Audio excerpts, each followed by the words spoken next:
voici donc retournés dans le temps ordinaire après la fête de la Pentecôte. Ce temps ordinaire qui est l'occasion pour nous de laisser l'Esprit Saint se déployer davantage dans nos vies, dans l'ordinaire, dans le quotidien de nos jours.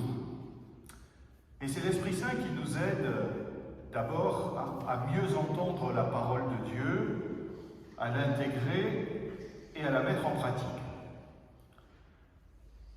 Alors comment nous situer par rapport à cette première lecture? Nous lisons en ce moment l'épître de Saint Jacques, qui est une véritable charge assez sévère contre les riches et les richesses.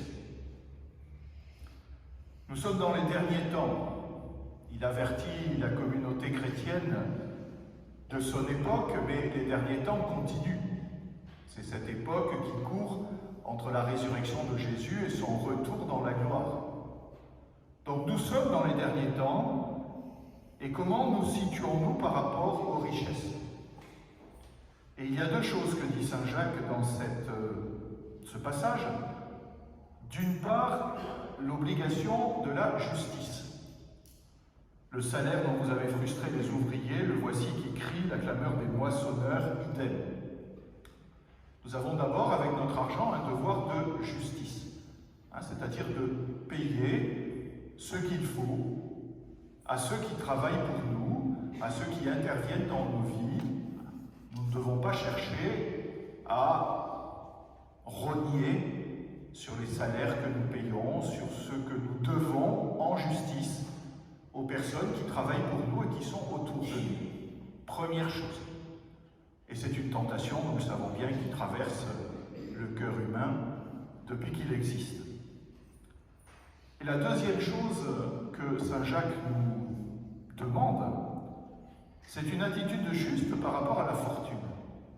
Alors nous avons certainement des niveaux très différents de fortune. Ici même, dans une communauté chrétienne, il y en a qui en ont plus que les autres. Mais justement, quel est notre attachement par rapport à l'argent? On peut en avoir peu et y être très attaché. Et à ce moment-là, on en est esclave. En sens inverse, on peut en avoir beaucoup et être détaché par rapport à lui, le regarder, comme le dit la sagesse populaire, comme un bon serviteur, mais un mauvais maître. Le but étant de ne pas nous laisser dominer par lui, par cette soif d'argent qui, là aussi, est une tentation du cœur humain depuis que l'homme existe. Et c'est une invitation à ce moment-là à la générosité, en fonction de nos capacités personnelles, et à avoir une attitude intérieure de détachement. Saint Jean Chrysostome, qui s'est beaucoup battu dans la Constantinople du 8e siècle pour le respect des pauvres, dit « Nous sommes tous appelés à un détachement par rapport à l'argent ». Certains, c'est un détachement effectif. C'est ceux qui font le vœu de pauvreté. Ce sont les religieux.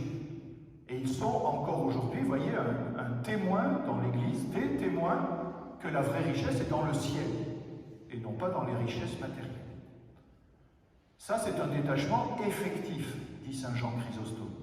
Mais tous les autres, ceux qui n'ont pas fait de vœu religieux, c'est-à-dire vous et moi, nous sommes appelés à un détachement affectif. C'est-à-dire, si nous avons des richesses, comme le dit le psaume, n'y mettez pas votre cœur. Mais au contraire, faites-les servir pour le bien des pauvres, qui nous accueilleront au ciel, et pour la gloire de Dieu. Et c'est ce détachement, vous voyez, affectif que nous devons tous demander, et qui entraîne la générosité.